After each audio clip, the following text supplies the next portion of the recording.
për gjitha ata të cilët dojnë me provu jo vetëm si recet, por edhe me u informu rreth çdo recete për përbërësit ushqimor që ka, juftoj me ndjek Lenën të faqja e saj me Lenën, ku çdo herë është shumë e kujdesshme që pas çdo recete me i tregu përbërësit, vitaminat, mineralet, përfitimet shëndetësore, që me të vërtet po ndikon me na ndrru pak a shumë shprehinë të ushqyerit. Se kjo ka qenë misioni i Lenës. Qëllimi në misionin kryesor që e kam ndrimi shprehive. E mbaj mend se sot kur kemi folë për herë parë me bërë rubrikën. Po, kam arë me andru shprehinë e ushqimit, entuziazme, me besim të plotë. Po nuk kena nevojë me filozofu shumë, mendoj që këto shprehi kemi ndru me kalimin e kohës, të mundu me modernizu pjatën tonë, të mundu me pru ushqimet jo tradicionale, jo vendore, për shembull jo sezonale, dhe kjo është ideja që realisht nashta misioni më i madh është mi kthy shprehit se sa mi ndru.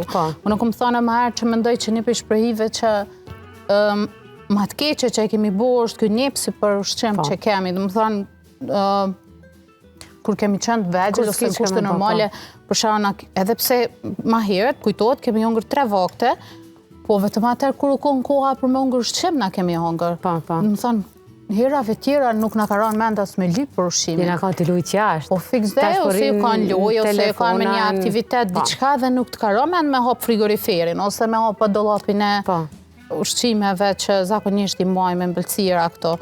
Kjo njepsi për ushqim mendoj që është të na shatru mas shumë edhe për problemet shëndetësore, po të njëjtën kohë edhe për shkak të peshës normal.